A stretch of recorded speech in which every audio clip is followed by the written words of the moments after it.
Hare Krishna, dear devotees. Thank you so much for joining in. Sorry for the small delay.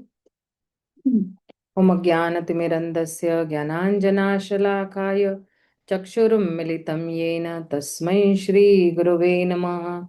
Śrī Caitanya Manobhishtam Sthapitam Yena Bhutale Swayam Rūpa Kadamayyam Dadati Swapadantikam.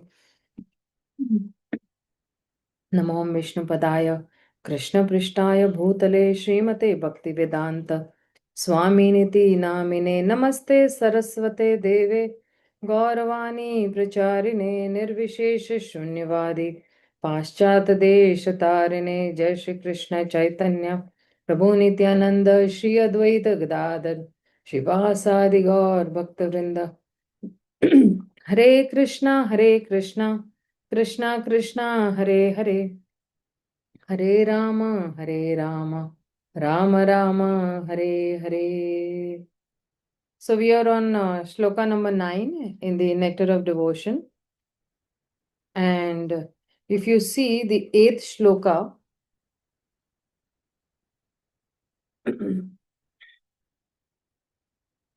it says that lobhe vraja vasira bhave kare anugati shastra yukti nahi mane raganura prakriti. So he's saying ragana prakriti means this is the nature of spontaneous devotion. The sadhana of raganoga bhakti is what? Of two types. One is it is bhaya, that is it is externally one performs bahya means externally one is performing hearing and chanting, that is his sadhak deha, and this is the outer feature of this practitioner. But one is one antaranga also, internal also, while contemplating on his own spiritual nature or form. One is actually rendering, seva to the Supreme Lord in Vrindavan or Vraja, day and night. So so this is shloka number 8, which says that, and there's a continuation for 9. So while residing in Vraja, he should immerse himself in hearing the narrations of the eternal devotees who serve in the mood for which one is aspiring. So if somebody is, aspiring for, the mood of, Mother Yashoda, okay, Vatsalya Bhav, then that person should keep on hearing about Mother Yashoda's narrations, that how she, woke up Krishna, how she cared for Krishna, how she was minute to minute, second to second, completely in consciousness of Krishna only, how she took so much utmost care of Krishna. That person must hear. Somebody actually is aspiring to become some gopi, then he should hear that particular gopi's interactions with Krishna, with Radharani, with other manjaris, other sakis, or other gopis, like that he should listen. And this is the essence of all instruction in the matter of bhakti. So, Updeshamrit Shloka number 8 is giving us the essence of all instructions. That if somebody wants to develop this Raganuga Bhakti, sadhana of Raganuga Bhakti, then it is a practice. Sadhana means only practice. On a daily basis, we practice. So there is no greater place than Vraja Mandal to perform bhajan of Sri Radha Krishna. Therefore, even such exalted devotee as Brahma and Uddhav pray to take birth there as a blade of grass or a shrub. Tad bhuri bhagyamiha janma kimapi atavayam yad gokule api katam angri rajo abhishekam. Lord Brahma is actually praying this. He's saying that, so this is Lord Brahma praying, and then Lord Uddhava is praying. Asam aho charana renu jusham aham sayam Vrindavane kimapi gulma lataush sadhinam. And this is the essence of all instruction in the matter of bhakti. Now we come to shloka number 9. Now with this shloka number 9, it says that um, uh, uh, it's giving gradations actually of the spiritual realm. Okay, it's saying that Vaikunthāja janito vara madhupuri tatrarpi raso tava svadaha vrindaranyam udarapani ramanat tatrapi govardhana radha akundam ihapi gokulapathe prema premamrita premamrita plavanaat Puryadasya virajato giritate sevam vivekika nakaha. So he's saying that this holy place known as Mathura is spiritually superior to Vaikuntha. So above the Vaikuntha is what? Mathura. I mean, spiritually, in gradations as such. The transcendental world, because the Lord appeared here, superior to Mathura Puri is the transcendental forest of Vrindavan. So superior to Mathura is Vrindavan because of Krishna's Rasa Leela pastimes. And superior to the forest of Vrindavan is Govardhan Hill. It was raised by the divine hand of Śrī Krishna. Krishna actually, lifted the Govardhan and was the site of his various loving pastimes. And above all, within Govardhan also, the super excellent Sri Radha Kund stands supreme, for it is flooded with the ambrosial nectarian prema of the Lord of Gokula, Sri Krishna. Where then is that intelligent person who is unwilling to serve this divine Radha Kund, which is situated at the foothill of Govardhan? So if you see, this is the mandala and Radha Kund is pretty much inside. So in Mathura, Krishna has his pastimes. He did various pastimes. In Vrindavan, he is doing various pastimes. And this is Radha Kund. So if you see the hierarchy of places, Vaikuntha, then above Vaikuntha is Mathura, above Mathura is Vrindavan, above Vrindavan is Govardhan Hill, and above Govardhan Hill is, within Govardhan Hill is Radha Kunda. So Vaikuntha is like the spiritual realm, and the Vaikuntha planet, if you see the spiritual world, is Tripad Vibhuti, that is 3/4 of the total creation. And this is superior to the material world. Now, Mathura is even more superior to Vaikuntha. Why? Because Krishna appeared in Mathura. Though it is located within this material world, still it is called superior because the Lord appeared in Mathura. Okay. Superior to Mathura is Vrindavan. Why? Because there is Dwadasha Kanana, all these forests are there. And these 12 forests are famous for Krishna's different pastimes that he did in Mahavan and Bhandirvan and Vamshivat and, other places.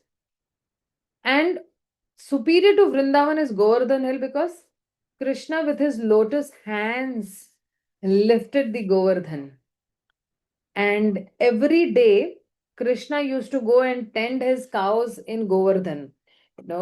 Govardhan used to serve Krishna and his devotees in different ways. And now, and whenever Radha and Krishna used to meet, their rendezvous was, in Govardhan only. And at the foothill of Govardhan, then Krishna's love for his cows overflows. And many advanced souls, they reside in this Govardhan because Govardhan actually keeps on helping you to remember Krishna's pastimes all the time. And this, if you see that within Govardhan also now Radha Kund is there. Now Radha Kund which is there, so so Radha Kund and Shyam Kund, if you all know that they are side by side, And daily Krishna and Radharani, they used to meet over there. There were many pastimes also happening in Radhakund also. Of course, in Govardhan also there were pastimes, but in Radhakund majorly there were many pastimes in Radhakund also. And this Radhakund uh, actually was excavated by Lord Chaitanya Mahaprabhu. Of course, uh, his disciples, the six Gosvāmīs, they actually had excavated this, what do you say, Radhakund. And this Radhakund is very much dear to the Vaishnavas. And those, who want to really actually, develop their relationship with the Supreme Lord, Radha, Krishna, the gopis and all, it's suggested that they should reside in Radhakund. Yes, Matsendra Prabhu, you had something to say or to add? Matsendra Prabhu? Can I? Yes. Can I? So nice that this particular sloka has come up, and now I am in Govardhan, only in front of the Govardhan hill, staying from 24th October. And another point is, I was about to buy a plot, so this sloka came in my WhatsApp, and I had taken in Radhakund. Oh. I'll be constructing small mud house there, and I'll be welcoming anybody, everybody there in the future. This is what I want to share, since so incidental it was. Hari, thank you so much, Prabhuji, for sharing this wonderful good news. And it's so nice Mm. that you are at the topmost place, and actually, uh, whoever actually, leaves their body in Radhakund, they are going back home, back to Godhead, irrespective of whatever you have done. But you will go back home, back to Godhead. This is not my verdict. This is the verdict of the Shastras. And thank you so much, Prabhuji, that you're inviting Yeah, all of us. And please always keep us in your prayers so that one day, the fag end of my life, I can also reach Radha Kund and be in that particular consciousness. Thank you so much, Prabhuji. thank you. Hare Hey, do you have Krishna. something more to add? No, that's the only one thing sharing. Same, so nicely coincided. So that's what I. Yes. Thank you, Prabhu. Thank you so much. So this whole chart we're going to actually see. The whole explanation is on this chart only. So the spiritual world is 3/4 of the total creation of the Supreme Personal Godhead, and it is most exalted region. The spiritual world is naturally superior to the material world. However, Mathura and the adjoining areas, although appearing in the material world, are considered superior to the Vaikuntha because the Supreme Personality of Godhead himself appeared in Mathura. The interior forests of Vṛndāvana are considered superior to Mathura because of the presence of the 12 forests, Vana, such as Talvan, Madhuvan, Bahulavan, which are famous for the various pastimes of the Lord. Thus, the interior Vrindavan forest is considered superior to Mathura. But superior to this forest is the divine Govardhan hill because Krishna lifted the Govardhan hill like an umbrella, raising it with his lotus like beautiful hands to protect his associates, the denizens of Raja, from the torrential rains sent by the angry Indra, king of the demigods. It is also at Govardhan Hill that Krishna tends the cows with his cowherd friends, and there also he had his rendezvous with his most beloved Sri Radha and engaged in loving pastimes with her. Radhakund at the foot of Govardhan is superior to all because it is there that the love of Krishna overflows. एक होता है ना, if you have a particular pot and you keep on pouring, so there Krishna's love for Radharani overflows. Advanced devotees prefer to reside at Radhakund because this place is the site of many memories of the eternal loving affairs between Radha and Krishna. That is called Rati Vilasa. Rati means attachment. Okay. So this is what actually, this eighth shloka is all about. We'll quickly go to the 10th shloka. 10th shloka, let's see. I'm trying to complete this, till 11th shloka today, hopefully, because I want that we should complete our syllabus in a little good span of time. We still have NOD to go on. I was other day actually asking, I had completely forgotten that we have not picked up the NOD book at all. Our Hindi and English batches we started together. English batch we started, I think, in November, and Hindi we started in December. And I'm about to complete with the Hindi batch. Why? Because in Hindi batch, the Hindi devotees, they actually told me that we can, give 1 hour daily for 3 days. So from night 9 o'clock to 10 o'clock, I'm taking their Bhakti Shastri. But I don't know, no, because some devotees are in US, somebody is in, Gulf. So then where it will match, I was just trying to see.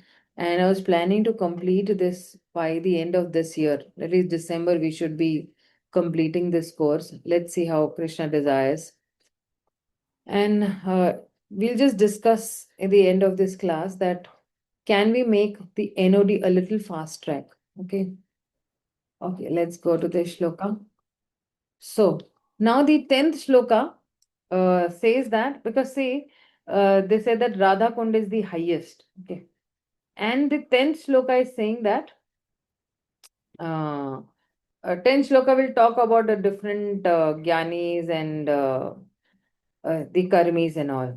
So he's saying, कर्मिभ्य परितो हरे प्रियतया व्यक्तिं ययुर्ज्ञानिना तेभ्यो ज्ञान विमुक्त भक्ति परमा प्रेमैकनिष्ठास्तत तेभ्यास्ता पशुपाल पंकज धृताश ताभ्योऽपि स राधिका प्रेष्ठा तावत् इयं तदीय सरसितं नाश Nashrayet kaha kriti. So he's saying that in the Shastra it is said that all types of fruitive workers, he who is advanced in knowledge of the higher values of life is favored by the Supreme Lord Hari. Out of many such people who are advanced in knowledge, one who is practically liberated by virtue of his knowledge may take to devotional service. He is superior to others. However, one who has actually attained prema, pure love of Krishna, is superior to him. The gopis are exalted above the advanced devotees because they are always totally dependent upon Krishna, the transcendental cowherd boy. Among the gopis, Śrīmatī Rādhārāṇī is the most dear to Krishna. Her kunda or lake is as profoundly dear to Lord Krishna as it is most beloved of the gopis. Who then will not reside at Radha Kund and in a spiritual body surcharged with ecstatic devotional feelings, aprakrita bhav, render loving service to the divine couple, Shri Shri Radha Govinda, who perform their Ashta Kaliya Leela, their eternal eightfold daily pastimes. Indeed, those who execute devotional service on the banks of Radha Kunda are the most fortunate people in this universe. So His Grace Matsyendra Prabhu is the most fortunate as of now, at least in our group over here. Okay, ahead he says, let me just display it in a proper way.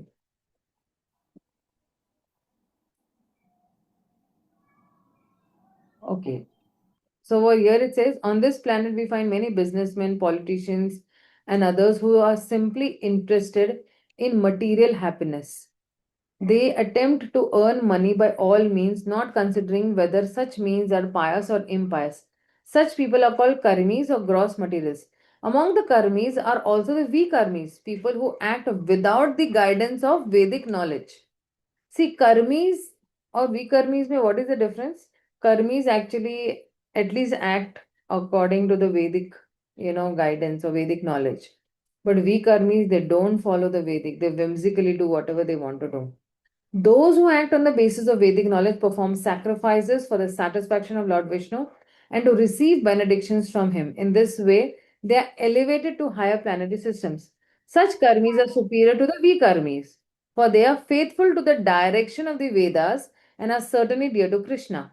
In the Bhagavad Gita, Krishna says, Ye yatha mam. Oh, I'm so sorry. I'm so sorry. In the Bhagavad Gita, Krishna says, Ye yatha ma prapadyate tam tathayam bhajamyaham. In whatever way one surrenders unto me, I reward them accordingly. Krishna is so kind that he fulfills the desires of the karmis and gyanis, not to speak of the bhaktas. If one acts piously, he can attain a new body among the demigods in the higher planetary systems. But our aim is not to go to the higher planetary systems. Or he may attain some other position in which he can enjoy a higher standard of material happiness. On the other hand, those who are engaged in impious activities are degraded and take birth in animals, trees, and plants. If too much, then he goes to the hellish planets. Ahead he says, those fruitive workers who do not care for the Vedic directions, we karmis, are not appreciated by learned saintly persons. In the Srimad Bhagavatam, it is said that Nunam pramatta kurute vikarma yad indriya pritaya apranoti na sadhu manye yatha atmanoyam asnanapi kleshada asha deha. Materialists who work hard like dogs and hogs simply for sense gratification are actually mad. They simply perform all kinds of abnormal activities simply for sense gratification. Materialistic activities are not at all worthy of any of an intelligent man, for as a result of such activities, one gets a material body which is full of misery. Materialists foolishly make many plans to become happy in this material world. They do not stop to consider that they will live only for a certain number of years, out of which they must spend the major portion acquiring money for sense gratification. So, what they are doing now, they are spending their life only to acquire money, money, money, money, money. Ultimately, such activities end in death because Alexander had conquered the whole world, and he was about to conquer many other places also, and he met a sage, and the sage was telling that he said that what did he say that to the sage actually? He says that you please come to me. So the sage refused. The sage said that no, you come to me. So when Alexander came, to the sage asked that, see, why do you want me to come to you? Right? He's saying that, no, I want some blessings. Okay, if you want blessings, then what will you do? I saying, I'll conquer the whole world. Okay, after conquering the whole world, what will you do? He's saying, I'll build a nice palace. After building a palace, what I'll get married.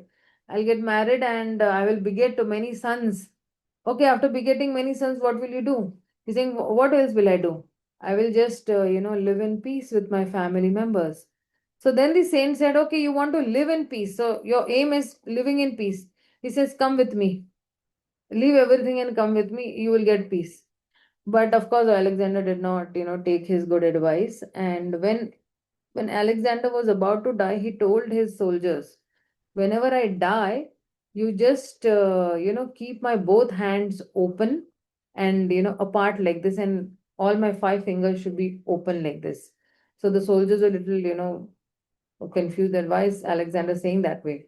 So Alexander wanted to say that when we come in this material world, we come empty-handed, and when we go from this material world, we go empty-handed. This is what he wanted to say, because after conquering the whole world and becoming the, samrat of the whole world, he did not have peace. He could not carry a small, what do you say, mustard seed also with him, right? So this is what he wanted to tell. Materialistic do not consider that after giving up the body, they may become embodied as lower animals, plants, or trees. Thus, all the activities simply defeat the purpose of life. Not only are they born ignorant, but they act on the platform of ignorance, thinking that they are getting material benefits in the shape of skyscrapers, buildings, cars, honorable positions, and so on. This is the verdict of Srimad Bhagavatam. Okay. And from need to greed. So, for example, there's a difference between need and want. Need means our basic needs, right? food, clothing, shelter. This is a need. But then above that, if you say more clothing, shelter, more shelters, somebody wants to buy more houses or something, then that culminates into greed. So Prabhupada is giving an example. The carpenter can take the salary but not own the table. If I have made a particular table, I cannot say now this table is mine, I'm taking it at my home. No, you were just made, somebody's employed you and you've just made that. The parliament is used by president but can't be sold to one. One spends most time in accumulating a lot like that squirrel, who's actually very nutty.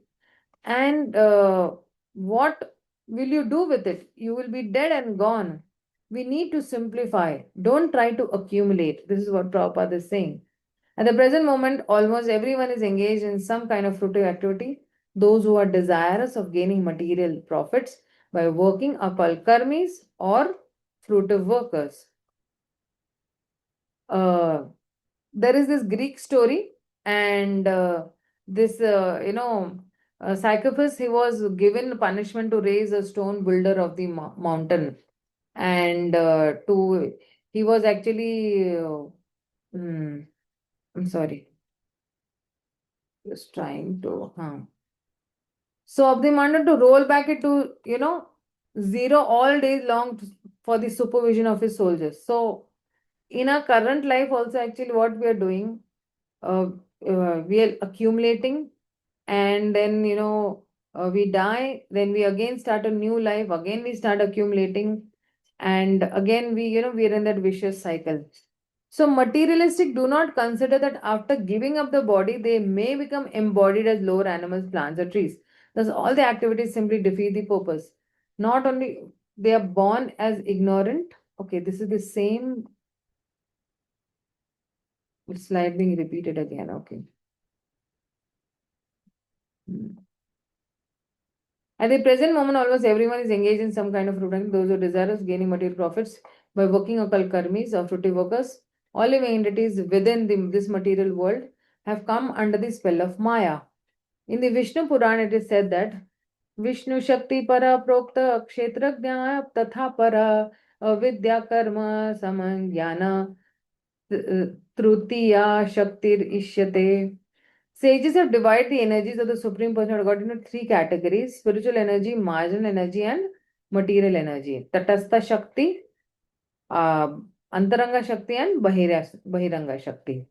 So, Tatastha Shakti is the marginal energy, the Antaranga Shakti is the spiritual energy, and the Bahiranga Shakti is the material energy. The material energy is considered to be third class energy, Trutiya Shakti. However, in this life, or after executing pious activities in the next life, some karmis become strongly attracted to performing various kinds of sacrifices mentioned in the Vedas. Thus, on the strength of their pious merit, they are elevated to the heavenly planets. So now, this speaking about karmis, even Krishna respects the karma kandis as they are within the Vedic fold. So within the realm of the Vedic fold, whatever they are doing, Krishna still is respecting them. They are authorized sense gratificators. The weak karmis say, I have worked hard, so I'll enjoy. They are lawbreakers. They suffer. Karmis. Karmis, that is karma kandis, they have faith and I cannot enjoy without Lord's sanction. So they enjoy by performing Vedic injunctions, right? They say that if my this work is done, I'll perform a yagya, I'll feed poor people as such. On the verses of this reason is given, one of the verses this reason is given to know that what is Krishna's outlook. He is such a benevolent Lord that whatever person is able to do for him, he is satisfied. According to that particular person's capacity, whatever he is able to do for the Lord, still the Lord is so merciful that he accepts the services of that particular person and he is still satisfied. Krishna accepts the karma kandis also in the Vedic fold. As mentioned in the Bhagavad Gita, Kshinya Punya Martya Lokam Vishanti, after Exhausting the results of their so-called pious activities, they again return to the earth, which is called Martya Loka, the place of death. Now, although such persons may be elevated to the heavenly planets by their pious activities, and although they may enjoy life there for many thousands of years, they nonetheless must return to this planet when the results of their pious activities are exhausted. So, see, how this happens is that, for example, you have 50,000 in your bank account, okay, and you keep on withdrawing, right? So one day what will happen? Your account balance will go to nil. So similarly, when we go to our higher planetary systems, so whatever pious activities we have done, what we do is we keep on exhausting them over there. And once the whole balance is nil, then again we come to this material world. Similarly, with the in the what do you say, in the hellish planets also, if somebody is done impious act, he goes to the hellish planets, or he goes to mm, uh, deep down. There is a Tamishra Andha hellish planet, Tamishra hellish planet. He goes over there. But once whatever impious activities he has done and he's got the punishment for those impious activities, then again this particular person from the hellish planet, he again comes back to the earth planet. This is the system made by the Supreme Lord. Um, Ahead he says, unless one comes to the platform of Atma Tattva, by which one understands that the soul and not the body is oneself, one remains on the platform of ignorance. So, see, on a daily basis, I was actually just talking to my younger sister yesterday, and she was telling me that on a daily basis, we should just chalk out a plan. And with that plan, when you work with that plan, most of the things are executed, right? If it is planned, then 50% of the work is executed. So she was telling me that we as devotees sometimes we don't respect our body. Like, recently I have just gone overweight. So she was telling Didi, you're not respecting your body, you're not exercising, you're busy with, deity worship and preaching and chanting and doing the sevas in the temple, but, you're insulting your body. And it was a big, of course, I must have heard this many a time, but when it comes from a relative, no, so then that actually clicks as such. But yes, what she's saying is right. And why? Because all our acharyas also respected their bodies. Prabhupada respected his body. My spiritual master respected his body. They used to take it's not like that you keep on pampering the body, but whatever is necessary for us to keep us healthy in our, services for Krishna, then that much health we need to take care. So she was just suggesting you should walk at least or do yoga or, at least do some strength training as such. So sometimes we just get carried away so much into, many services and many things, but we don't balance, sometimes we become very extremist, extremist. बहुत extreme करना है, chanting 64 rounds, today's Ekadashi, and I'm going to really chant as such. And say, in our Hindi language, they call that भक्ति का भूत आ जाता है हम लोगों को. Somebody is haunted by a ghost, they say that भक्ति का भूत है इसको. So बहुत एक्सट्रीम पे जाते जाते हैं, तो देन बहुत बाद में फ्रस्ट्रेट भी हो सकते हैं. And then that is why we need to keep a balance. We need to keep a balance between material life and spiritual life. And at the same time, we need to take care of our, self also. So this is what they are saying over here, that आत्म तत्व के स्तर पर आना है. आत्म तत्व means what? That I am a soul, and actually this soul is supposed to serve the Supreme Lord. And till the time I'll not serve the Supreme Lord, no matter what I might do, I might get the whole wealth of the whole world, but still I'll not be satisfied, because that is not the food for the soul, right? The food for the soul is serving the Supreme Lord, all the time glorifying the Supreme Lord. That is the food for the soul. So, problem with the living entities is that they are finding happiness in the wrong place. And because the plug is in the wrong socket, they don't feel the current at all. They don't feel happiness at all. But if the plug is in the right socket, if the plug is plugged to the main powerhouse, wherever the powerhouse is, right? So then, that person will have bright light, or the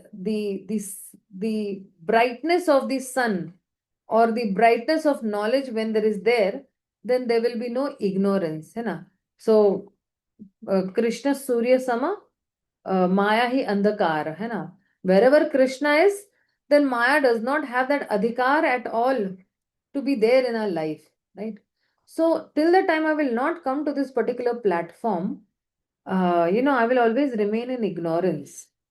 And Srimad Bhagavatam is also saying that Sharira Bandha will be bound to our bodily existence only. Everything we will think that I want to do it for my body. And as long as one maintains any conception of sense enjoyment, his mind will be absorbed in karma, fruiting activity, and this will oblige him to transmigrate from one body to another. However, although a jnani may be liberated from the ignorance of the karmis, unless he comes to the platform of devotional service, he is still considered to be in ignorance. This is a big statement, okay? See, the jnani might be liberated from ignorance, है ना, of the karmis. Unless he comes to the platform, he is still considered to be in ignorance. So, I was telling yesterday also in my Hindi Bhakti Shastri class, I was telling that see, you have Ashtanga Yoga, you have Jnana Yoga, Dhyan Yoga, and all other yogas are there. But till the time these yogis will not include Bhakti Yoga into their practices, they are not going to get the desired result from that particular practice. So if I want 100% result from Dhyan Yoga, Jnana Yoga, Ashtanga Yoga, Raj Yoga, whatever yoga it is, till the time I will not include Bhakti Yoga, I might not get that result also. I might not even reach the Brahman platform. I might not reach to any platform. I'll not get only that, outcome of that particular practice. And I'm sorry, where did it go? And think although one may be accepted as a jnani or advanced knowledge, his knowledge is considered impure because he has no information of devotional service and thus neglects the direct worship of the lotus feet of the Supreme Personality of Godhead. So, if you have 1,000 rupee note, you have 10 rupees also included in it. You have 100 rupees also included in it. You have 50 rupees also included in it, right? 200 rupee note also included in it. So, if one is practicing Bhakti Yoga, which means he's automatically practicing all the other yogas also. Exclusively, he does not have to go and practice. By default, he is practicing Gyan Yoga, Dhyan Yoga, Ashtanga Yoga, and Karma Yoga. All this he is practicing automatically when he is doing Bhakti Yoga. So that is why this Jnani's knowledge is also impure because he is not including Bhakti Yoga in it. Until the time he does not include Bhakti Yoga, he won't be liberated at all. He'll still be in ignorance only. Ignorance about whom? Ignorance about his own Atma Tattva. I am not this body, I am the soul, and my soul is, I have a permanent relationship with Krishna, and I am meant to please Krishna. My senses are meant to please Krishna. This Atma Tattva, this yogi or this particular jnani, he does not have, right? This is actually his very dayaniya sthiti, the poor state of this. When a jnani takes to devotional service, he rapidly becomes superior to any ordinary jnani. Such an advanced person is described as Jnana Vimukta Bhakta Parama. How a Jnani takes to devotional service is mentioned in the Bhagavad Gita when Krishna says that Bahunama Janmanamante Jnanavanma Prapadyate Vasudeva Sarveti Samatma Sudurlabha. So, when this Jnani for many lifetimes he's practicing, meditating and he's practicing what he's doing. So, after many lifetimes, this Jnani he thinks that, oh, Vasudeva is only all in all. Vasudeva is only everything. Jnanavan ma prapadyate. What do they do? Actually, they um, surrender to Krishna. And why do they surrender to Krishna? Because they know that Vasudeva Sarveti. Vasudeva is only the cause of all causes. And such a, wise person or such a jnani is very rare. Sahamatma Sudurlabha is very rare. So devotees who have developed love of Godhead are certainly in an exalted position. Okay. So over here, of all these devotees, the gopis are recognized. I'm sorry. Where did we go? Of all these devotees, the gopis are recognized as superior because they do not know anything other than satisfying Krishna. Nor do the gopis expect any return from Krishna.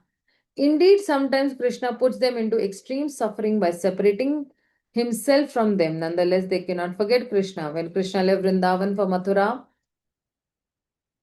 the gopis became most dejected and spent the rest of their lives simply crying in separation from Krishna. This means that, in one sense, they were never actually separated from Krishna. See, remembrance of Krishna means only that we are connected to Krishna. So there are two opposites, no? There is union and there is separation. So they were always united with Krishna. There is no difference between thinking of Krishna and associating with him. This Achintya Bheda Tattva simultaneously is one and different. Rather, Vipralamba Seva, thinking of Krishna in separation, as Śrī Caitanya Mahāprabhu did, is far better than serving Krishna directly. Thus, of all the devotees who have developed unalloyed devotional service for Krishna, the gopis are the most exalted, and out of all these exalted gopis, Śrīmatī Rādhārāṇī is the highest. No one can excel the devotional service of Śrīmatī Rādhārāṇī. Indeed, even Krishna cannot understand the attitude of Śrīmatī Rādhārāṇī. Therefore, he took her position and appeared as Śrī Caitanya Mahāprabhu just to understand her transcendental feelings. So see, even if you see in Srila Prabhupada's life also now, he was all the time thinking about the instructions of his spiritual master. And because he was all the time thinking about the instruction of his spiritual master, he was not away from his spiritual master even for a nanosecond. Okay. 24/7, all the time, he had his spiritual master's words ringing in his ears. And he was always making plans that how will I fulfill the order of my spiritual master? How will I fulfill the order? So he was continuously associating with his spiritual master through his vani, through his words, right? And that's how we can associate with our spiritual masters. We can associate with Srila Prabhupada, the previous acharyas, with gopis, with manjaris, with Śrīmatī Rādhārāṇī, with Shri Krishna by abiding by their words. Gopis' love of all these devotees, the gopis are recognized superior. Always they see, these are the qualifications of gopis. What is the first qualification? They always satisfy Krishna. Krishna is always satisfied. Okay. And they never expect anything from Krishna. Even when put in extreme suffering, they do not forget Krishna. See, in this material world, there is some extreme suffering. Have you seen so many devotees? They come to Krishna consciousness, and initiate devotees also a little turmoil in their life. They leave Krishna consciousness. And gopis never forget Krishna, even when he left them for Mathura, Dwarka, and many places, right? So they never always remember Krishna and never forget Krishna. This has come from the gopis only. So in the Srimad Bhagavatam, it is said that Shri Shuka Uvacha Evam Bruvana Virahatura Brisham Vrajastriya Krishna Vishakta Manasa Visarjya Lajjam Ruruthum Sma Sarvam Govindam Damodar Madhaveti. Shuddha Goswami, after speaking these words, the ladies of Vraja, who were so attached to Krishna, felt extremely agitated by the imminent separation from him. They forgot all shame and cried out loudly, "Oh Govind, oh Damodar, oh Madhav," right? This is sometimes some women, no, they don't take their husband's name directly, right? They say that no, we feel shy taking our husband's name, and this is the etiquette in our Indian culture, at least the Sanatan Dharma, that they don't call their husbands by their names. They might call their husband by their son's name or daughter's name, but they directly don't call. And they all the time within their hearts, they keep on remembering their husband's good qualities, right? Previously, no, these women used to do this only. I don't know nowadays, do people do that or not?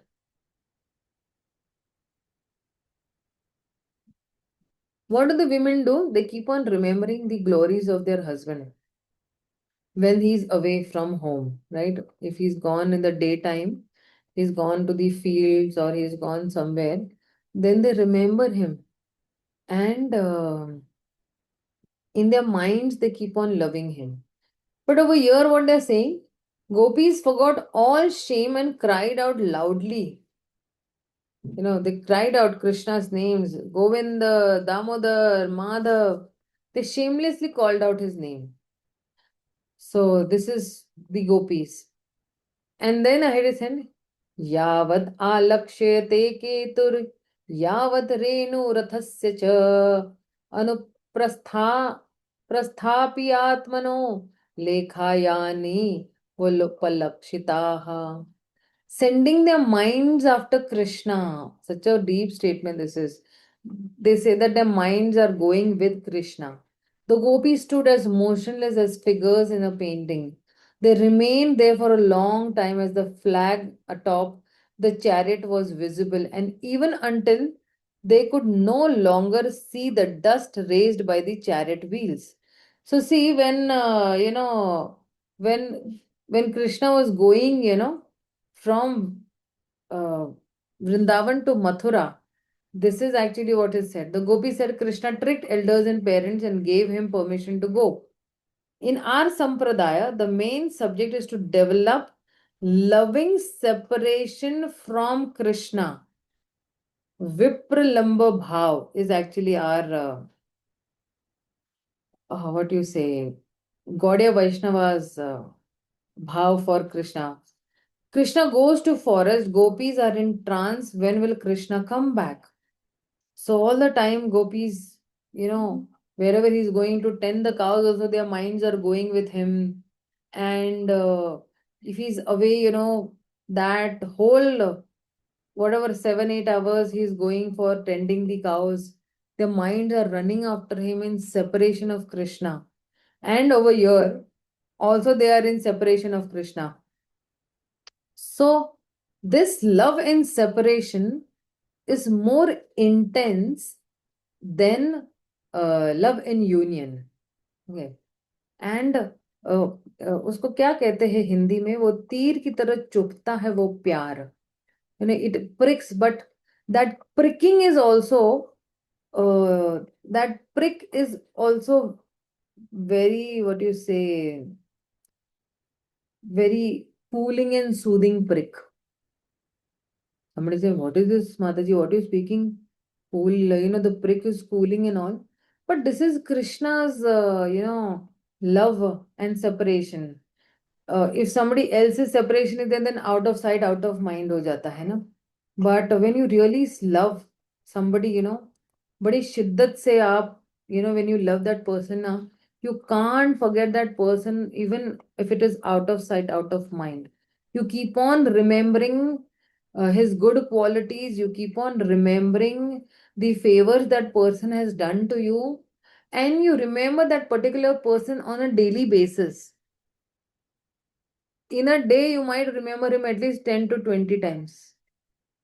If not 10 to 20 times, at least one or two times you'll remember, right? Like Prabhupada used to remember 24/7. He was always in that consciousness. He was completely Guru consciousness, my Guru Maharaj. And such a positive, view, positive, what do you say, vision Prabhupada had, that he used to think his disciples, that these disciples have been sent by my Guru Maharaj only to assist me in his mission. Prabhupada never said this is my mission. Prabhupada always used to say this is, my spiritual master's vision. So my these young boys and girls have come to assist me in my spiritual master's mission, and this was his this. So this separation, actually, when the devotee is separated from Krishna or from his spiritual master, as in case of Srila Prabhupada, then they become more productive. They now want to, they now think that, okay, now my spiritual master is no more. Now it's my, duty to, carry forward this mission, right? And the spiritual master is more merciful in his unmanifest form than his manifest form. And if you see, after Prabhupada, then, yesterday was 14th November, date wise, Srila Prabhupada left or disappeared from this earth planet on 14th November, right? So, after Prabhupada left, this movement, the Krishna conscious movement, is increasing in leaps and bounds. Otherwise, generally, with any organization, what happens if that founder Acharya actually, he leaves, or when he's no more, the whole organization collapses. People go haywire, there is no clarity, they're confused, and they don't know now whom to approach. Our constant source of inspiration is not there, and they go back to their, normal life, right? Normal life means what? For us, normal life is actually what? For us, normal life is Mangala Arti, chanting, reading, preaching, doing deity worship, and all these things is normal life. Now, if you put, if somebody puts us, from out from this life and a completely material life, then we'll say we are in an abnormal life. I mean, we will be choked up. We'll think that it is fish out of water. We can't live without chanting. We can't live without reading. We can't live without hearing our spiritual masters' lectures or Prabhupada's lectures. We can't live without deity worship. We can't live without temple services. We can't live without book distribution. We can't live without serving the devotees, inviting devotees at our place, or just going a little out of our way and stretching ourselves. We can't live without all these things, because this has become now a part of our existence in Krishna consciousness. Whether we go back home, back to Godhead, or we don't go, that is completely secondary. That is completely we leave on Krishna. But whatever he has said, we will abide by it. Whatever the spiritual master has said, we'll abide by that. And that's how we leave everything to Krishna. Maro bi rakho bi, jo ichha to hara. Whatever you do, whether you want to beat me, you want to keep me, ashli shiva padra pinashtuma, mad darshana marmata karotuva. Whether you accept me, Krishna, whether you reject me, I will be, I'll be yours birth after birth after birth after birth. This consciousness, or this bhav, or this particular feeling we have for Krishna, we can't live without Krishna now. It is very difficult for any ISKCON devotee to be removed and put into some material place, he'll be choked up. So in that way, um, mm, oh, in that way, we will become Guru conscious, Krishna conscious as such. Okay, we just go ahead. Leela Smaran. More than Krishna meeting personally, the discussion about Krishna's pastime and the separation are relished by them. So gopis used to, they used to discuss with them. Mat chitta matagata prana bodhayantasma parasparam kathayantasma nityam tushyanti cha ramanti cha. They used to, be satisfied. Tushyanti, they used to find that satisfaction by discussing Krishna's pastimes. So, and wherever Krishna, goes to see, Krishna never goes even a step from Vrindavan. Then how did he leave with Akrura? He stayed back in his bhava form. So that bhav that was there, the bhav the gopis had for Krishna, that bhav stayed with Krishna, with the gopis. I'm sorry. And yeah, okay, Matsindra Prabhu, no problem. Okay. And Jiva Goswami says that we have to live our lives in the material world. If we are waiting like this in the mood of sacrifice to please Krishna in separation from him, then we are sure to go back home, back to Godhead. So, in this separation, ये separation के mood में अगर हम रहेंगे, that I'm separated from a spiritual master. See, most of the spiritual masters are still, on this earth planet, right? But we are, with distance, we are separated, right? So somebody's spiritual master is in, US, or somebody's spiritual master is in miles away from him in some other country, right? But still, when we are hearing the glories of our spiritual master, when we are abiding by the instructions of a spiritual master, means we are with our spiritual master. We are with our spiritual master. Like, what did Arjuna also do? When Krishna left this earth planet, he immediately recalled the whole Bhagavad Gita. He immediately recalled his instruction, and Arjuna became, very much, blissful after hearing, recalling those instructions of the Bhagavad Gita. Similarly, when we also recall the instructions of our spiritual master, or at least we are hearing lectures again, so we won't be in separation. That separation we will relish. In that separation, we will say that, Maharaj, what can I do for you? Now you're not there. It is my, it is my responsibility and accountability towards you that I should carry forward this movement. And even Prabhupada, Prabhupada did the same thing. In this separation, see, Prabhupada is exactly following the gopis. He's exactly following the gopis. In separation, Prabhupada relished more.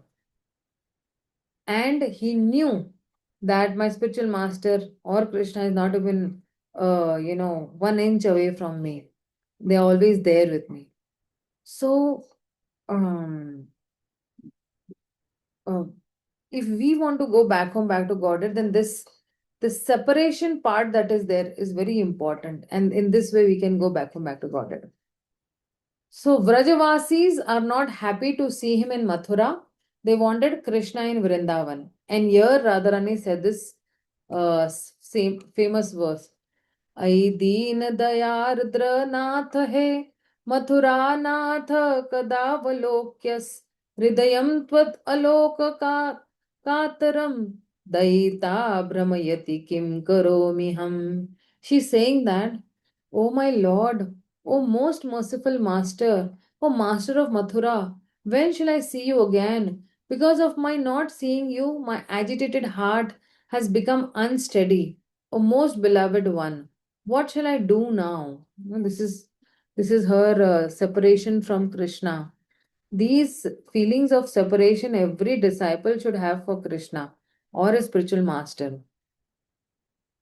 And then she's saying that अहो अति धन्य व्रज गोरमण्य स्तन्यामृतं पीतम अतीव ते मुधा यस्यां विभो वत्सता राम जामनाः यत्तृप्यते अद्यापि न Chalam आधवारः. She's saying that, oh Almighty Lord, how gently fortunate are the cows and ladies of Vrindavan, the nectar of whose breast milk you have happily drunk to your full satisfaction, taking the form of their calves and children. All the Vedic sacrifices performed from time to time immemorial up to the present day have not given you as much satisfaction. So, see, this is the 14th chapter of the 10th canto. This 14th chapter is what? Brahma is actually praying to the Supreme Lord, and this is Brahma's actually, prayers, and Brahma is praying this. So ahead he says, Aho bhagyam, Nanda Gopa Vrajaukasam, Yan Mitram Paramanandam, Purnam Brahma Sanatanam. How greatly fortunate are Nanda Maharaj, the cowherd man, and all the other inhabitants of Vrajabhumi. There is no limit to their good fortune because the absolute truth, the source of transcendental bliss, the eternal supreme Brahman has become their friend. This is what, who is saying this? This is Brahma saying this. Okay.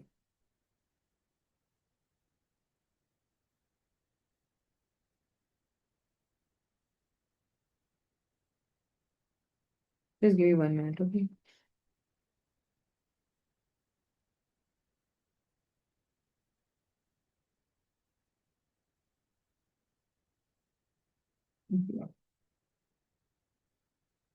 As Gauḍīya Vaisṇavas, we have to have a proper knowledge of these. In our heart, we should have admiration and keep it at the highest pedestal of worship. We living in mundane world may seem them as girls and not progress. Lord Chaitanya Mahaprabhu Sankirtan is same Leela with no bewilderment. And Mayapur is Audarya Dham, Vrindavan is Madhurya Dham. We can enter Vrindavan through the Audarya Dham without, though both are non-different. So if somebody is thinking that Mayapur and Vrindavan is different, actually he's in ignorance. And till the time that particular person does not go to Mayapur and come to Vrindavan, he does not get the blessings of the gopis and Krishna. So, Gaur-Nitai worship. So when we worship, see, why did Prabhupada actually keep Gaur-Nitai worship? Because whenever we are worshipping Gaur-Nitai, then we don't have any offenses. Even if in that seva, if there is 19-20 का भी कुछ फर्क है, right? Some slight mistake also. The Lord, Chaitanya Mahaprabhu and Nityananda Mahaprabhu are so merciful that they overlook those mistakes. They overlook whatever has been, given, whatever services we have done, and some slight mistake also, they overlook that. Radha Krishna worship with contaminated mind, there will be terrible reactions. Contaminated mind means what? With anarthas. If you have many anarthas, and somebody is worshipping Radha Krishna, then we have terrible reactions with those. That is why, if you see, spiritual masters see that who is eligible to bring Radha Krishna deities at their home. So they don't suggest Radha Krishna directly. They say, okay, first Gaur-Nitai. Then, if they are doing more nice services for Gaur-Nitai, then say, okay, Jagannath, Baldev, Subhadra. And then Jagannath, Baldev, Subhadra also services, if they are doing good, then they will give permission for Radha and Krishna. Because by that time, Gaur-Nitai and Jagannath, Baldev, Subhadra have sufficiently, nicely tied them up in the services. So now the spiritual master is confident enough that if he has been serving Gaur-Nitai and Jagannath, Baldev, Subhadra for many years, he will sail it through by worshipping Radha Krishna. Serving in Vipralamba Seva is much better than directly serving Krishna. Gopis are the most exalted. Out of them, Śrīmatī Rādhārāṇī is the most exalted. Nobody can understand the mood of Śrīmatī Rādhārāṇī. Krishna appeared as Lord Chaitanya Mahaprabhu to understand her mood. In this way, Śrīla Rūpa Gosvāmī gradually concludes that Śrīmatī Rādhārāṇī is the most exalted devotee of Krishna and that her Kunda Leka is the topmost exalted place. In Laghu Bhagavatamrita, it is quoted that just as Śrīmatī Rādhārāṇī is dear to the Supreme Lord, so her bathing place Radha Kund is actually dear to Krishna. Among all the gopis, she alone stands supreme as the Lord's most beloved. In this way, Śrīla Rūpa Gosvāmī gradually concludes. Okay, again, it's the same, beloved. 2 slides have gone. So this is the revision. Who are the karmis and karma kandis? Why gopis are considered the highest? What happens to the karmis and karma kandis in the next life? Why is a jnani considered impure? Who is the best jnani? Okay, I have shared some PPTs today, and I'll be sharing this PPT also. Now, what we'll do is the last shloka of this Updeshamrit. It's a very small shloka, so I'll just complete that also. I had planned that I'll complete only 2 shlokas, but I'll complete this 3rd shloka also.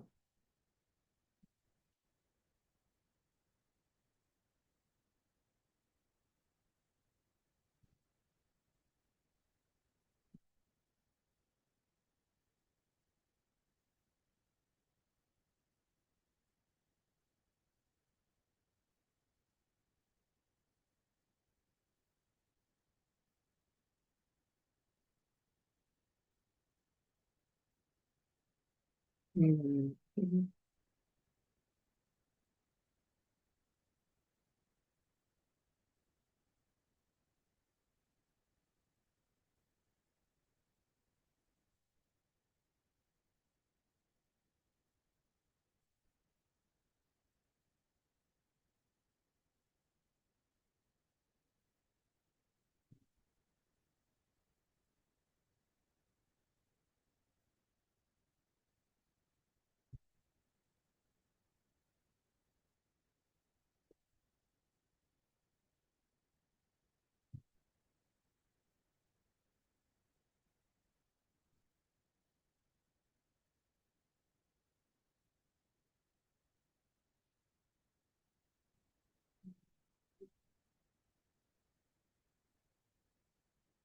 Can everybody see the slides? Yeah, so we'll just come to the 11th shloka. Yes, Mataji. Can see.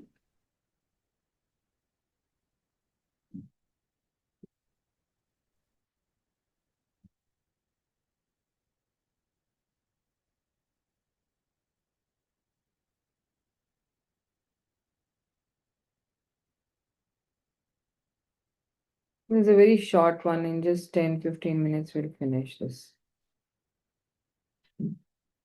So why is Radha Kund, so exalted?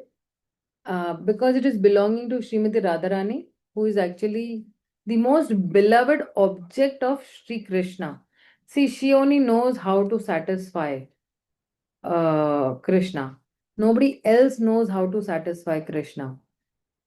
So, in the 11th shloka, Śrīla Rūpa Gosvāmī says, Krishnasyoche pranaya vasati preyasi yobhe paviradha Rādhā kunda chasya muni bhir bhita stadu drugeva vyadhyayi Yad preshtherapi alam asulabham kim puner bhakti bhajam tad premadam sakrida api sara sanatur avish karoti. So, Śrīla Rūpa Gosvāmī is saying that, just give me 1 minute.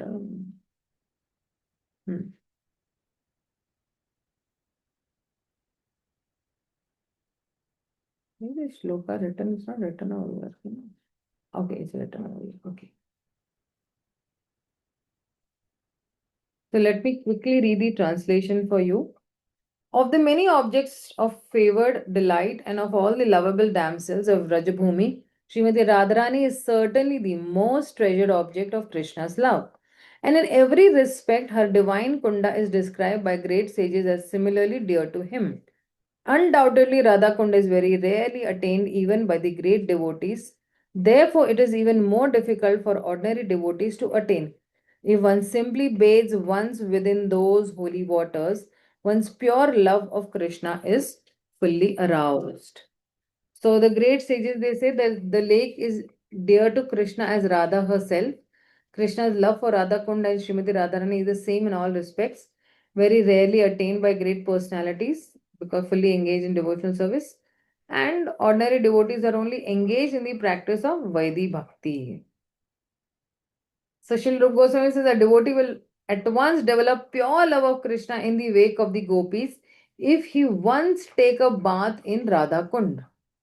He recommends that even if one cannot live permanently on the banks of Radha Kund, he should at least take a bath in the lake as many times as possible.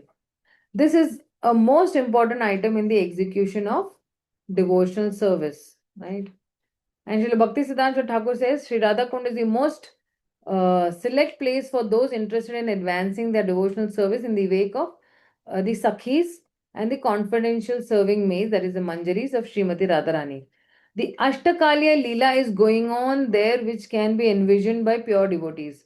What is the Ashtakaliya Leela? These are those Leelas which are, performed 8 times during the day. 8 different timings are there. Ashta means 8 and Kal means time. 8 timings mein jo hai, these Leelas are performed and we cannot see those Leelas. They are happening at Radha Kund, but with my material eyes I cannot see. But as and when my eyes become pure, I'll be able to see that Rādhā and Kṛṣṇa are with their Sakhis and the Manjaris and they're performing those Leelas as such. And by means of attaining their spiritual body, that is Siddha Deha, then you should live at Radha Kund, take shelter of their confidential serving maids of Sri Radha, and under their direction engage constantly in their service. So see, if somebody is very eager to return, to Golok Vrindavan, then that particular, go to Golok Vrindavan means what? To attain your Siddha Deha. Siddha means perfection. Perfection of your this soul will be that you get your permanent place in Golok Vrindavan. It could be anything according to your own bhav. It could be you could be a cowherd boy of Krishna, you could be a gopi, you could be a manjari, you could be a cow, you could be a peacock, you could be, the servant to Mother Yashoda, anything in Vatsalya bhav. So that is why then you should live at Radha Kund, take shelter of the confidential serving maids of Shri Radha, and under their direction engage constantly in their service. This is the most exalted method for those engaged in devotional service under the protection of Śrī Caitanya Mahāprabhu.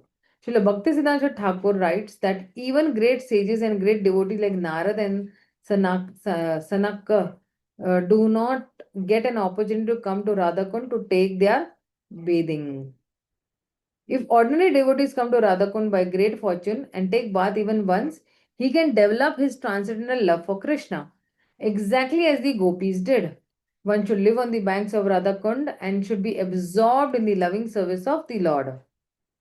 One should bathe there regularly and give up all material considerations, taking shelter of Shri Radha and her assistant gopis. If one is thus constantly engaged during this lifetime, after giving up the body, he will return back to Godhead to serve Shri Radha in the same way as he contemplated during his life on the banks of Radha Kund. And in conclusion, that to live on the banks of Radha Kund and to bathe there regularly constitute the highest perfection of devotional service. It is a difficult position to attain even for great sages and devotees like Narad. Thus, there is no limit to the glory of Sri Radha Kund. By serving Radha Kund, one can get an opportunity to become an assistant of Śrīmatī Rādhārāṇī under the eternal guidance of the gopis. What are we supposed to do then? When we take 3 drops of water, bathe, we should remember the glories of Śrīmatī Rādhārāṇī. See, my spiritual master, he never entered Radha Kund because he used to consider Radha Kund non-different than Śrīmatī Rādhārāṇī. So, he used to just take 3 drops of water and then he used to give us a full katha of the gopis and the manjaris over there. And then he's saying that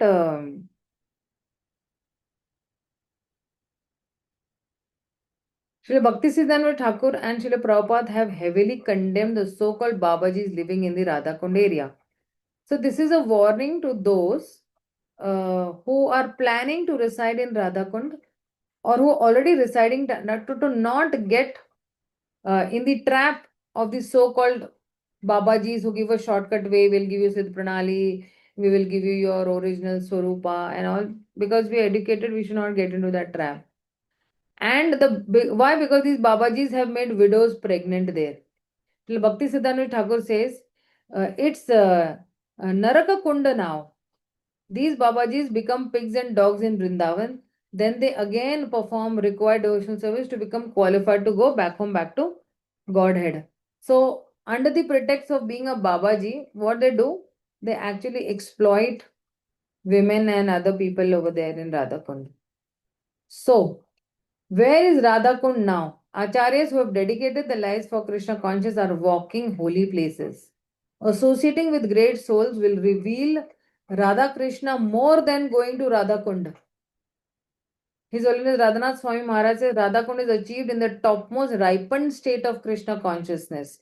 They do 120 rounds, take a bath in Radhakund and don't even dry it and do parikrama of Govardhan, have deep realization of Radha Krishna. And Srila Bhakti Siddhanta Thakur says, Dushta mana tumi kaisera Vaishnava. Oh, you such a, what type of a Vaishnava you are?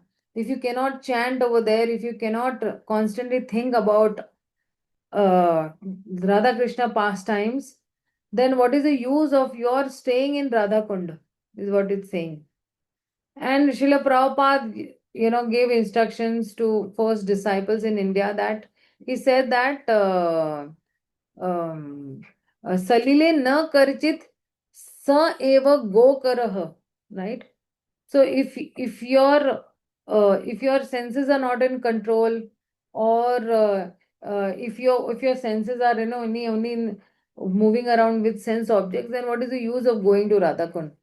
So Prabhupada once, when he was giving a class in Radhakund, so these devotees, were not present.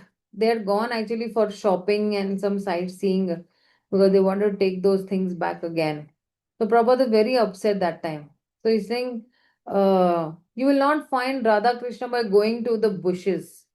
You will find Radha Krishna actually by obeying the orders of the spiritual master. Not with material eyes, but when we adopt mood of service attitude. Vishai chhadiya kabe Shuddha hoibe mana kabe hāma haraba Śrī Vṛndāvana.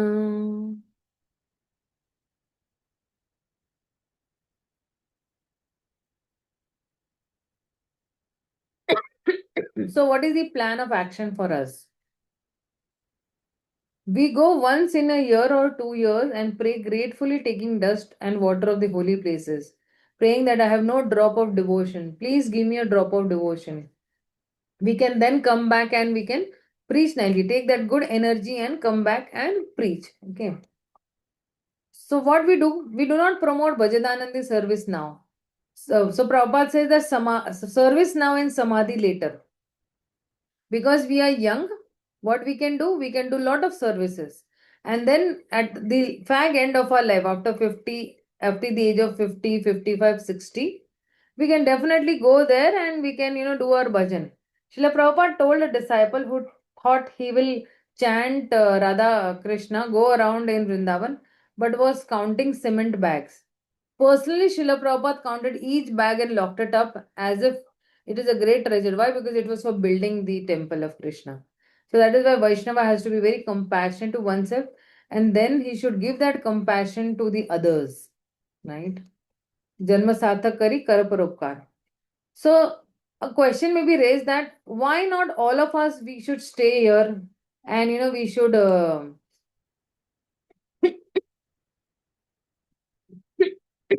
enjoy in Radhakund.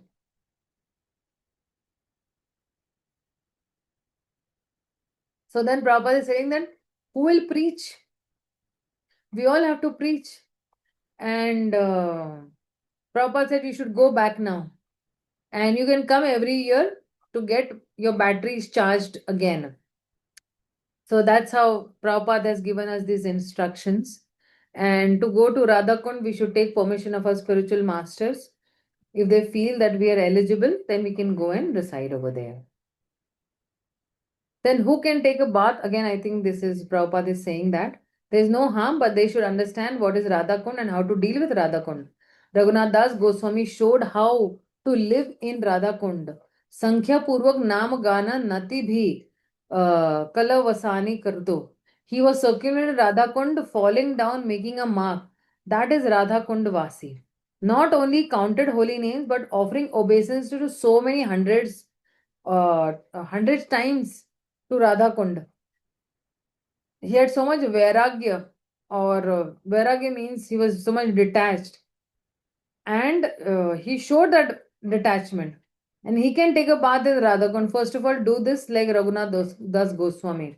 So firstly, you withdraw your senses from the sense objects, right? You have Yukta Vairagya, and then you can take a bath in Radha Kund.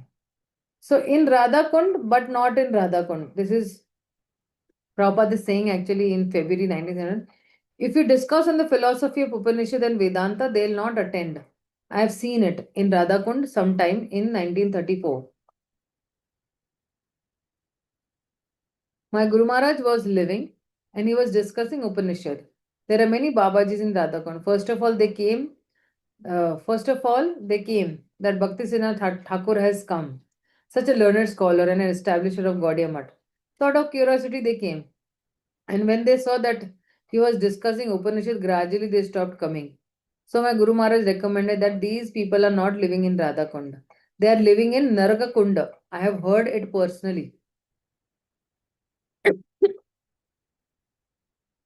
So in Radha Kund, if somebody is staying in Radha Kund, then he should be actually hearing. Again, it is drilling down to the same, that we should hear continuously about those devotees whom we want to assist in the spiritual world or in Golok Vrindavan Dham, right? And continuously we should hear, we should chant, we should bow down to Radha Kund, we should beg, we should pray, and like this, by begging, by being in humble mood, then we can attract Śrīmatī Rādhārāṇī. So, what is the test? Okay, it's at Radha Kund, the test is that somebody who has Vacho Vegam, Manasa, Krodha Vegam, so you are manipulated by Udara Vegam, Upastha Vegam. First, there is test. Etan Vegan Yo Vishaheta Dhira. If you can control, then for him Radha Kund. Dhiras Tatra Na Muyati. One who is a sober person. Not that here is Radha Kund, let's go jump, over like a monkey. And here is Ras Leela and let's go and jump over here. So, till the time our senses are not in control, it is suggested by Śrīla Prabhupada that we serve in the cities that we are in. And Śrīla Prabhupada is saying Radha Kund consciousness. So Radha Kund, who will live Radha Kund? One is topmost devotee, and if he mixes with third class devotee, how he is fit for living in Radha Kund. So see, topmost devotee associating with the third class, he will also become third class, right? So there's no difference between Radha Kund and Radharani. So how can you jump over Radharani? This is the instruction. That is why my Guru Maharaj does not. He has never kept his feet on Śrīmatī Rādhārāṇī's kunda. He's just taken 3 drops of water, and he's given her glories. Radha Kund and Radharani are there non-different. How can you enjoy Radha Kund by swimming? You cannot touch with your feet even Radha Kund. You can take little water and keep it on the head. That is respectful to Radha Kund. Of course, things are going on like that, but strictly speaking, Radha Kund should be respected as Radharani herself. That is Radha Kund consciousness. Highest Radha Kund consciousness. That you respect her. That is will be in her consciousness. We respect her and we sing her glories. That is really Radha Kund consciousness. And Radha Kund, Śrīla Prabhupada said, print and distribute books. Who said to Śrīla Prabhupada, his own spiritual master, I have no personal qualification, but I simply try to satisfy my Guru. That's all. My Guru Maharaj asked me that if you get money, you print books. So there was a private meeting talking. Some of my important God brothers also were there. It was in Radhakund. Yes. So I took up this form from his mouth that he's very fond of books. And he told me personally, if you get money, if you get some money, print books. Therefore, I'm stressing on this point. Where is book? Where is book? So kindly help me. That is my request. Print as many books as possible in as many languages as possible and distribute throughout the world. Then Krishna conscious movement will automatically increase. So this is, we are to the end. We have completed the nectar of instruction. And if anybody has any queries, doubts, questions, you can definitely ask me.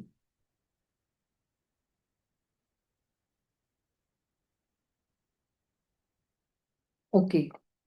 What we'll do is, we'll quickly discuss that when should we have the examination of this. So today is 15th November. What do you all think? When do you all want to give the examination? See, even if examination date has been scheduled now, the Saturday classes will be going on. I'll tell you why. Because you all have the whole week, right, for preparation for your examinations as such. So what we'll do is, because I want to complete NOD ASAP, before the end of this year, 2025. So our classes will keep on going every Sunday, right? Because we started in, I think, 2022 December or November, something like that. Or 23 we started. Was it 23 or 22? In November 22, Hare Krishna. November 22. So, okay, ending. So 23, 24 and 25, 3 years ho gaye hai. So if we finish, by the end of this year, that will be really nice. Or else, till Jan end to complete karna hi karna hai. NOD has 19 chapters, so you can assume that some chapters will be clubbed and maybe we should finish in another 12 sessions as such. Right. Okay, what is the date you all want for the examinations, or should I decide a date? Is 6th December fine for you all? Or no? His Holiness Radhanand Maharaj's Vyas Puja is there. 6th wouldn't be a good idea. And when is Gita Jayanti? Where is my calendar? Anybody knows where is Gita Jayanti? Hare Krishna Mataji. Mataji, I think it's on 1st. 1st December, Monday. 1st December. Okay. So then we can have our examinations on 13th December. Is it fine with you all? One full month. Can I take 13th December as your final date of examination? This examination will be super easy. Very easy.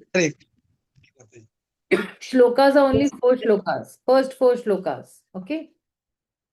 OBA also, I think I've given you all, right? I've sent the PDFs. And the remaining, these PPTs, I'll send it right away after this class. You all can take help and you can start preparing for your question answers as such. Most of the shlokas you'll know. So memorizing them also would not be much of a problem. 13 December finalize कर देते हैं हम लोग फिर date. Yes, Mataji.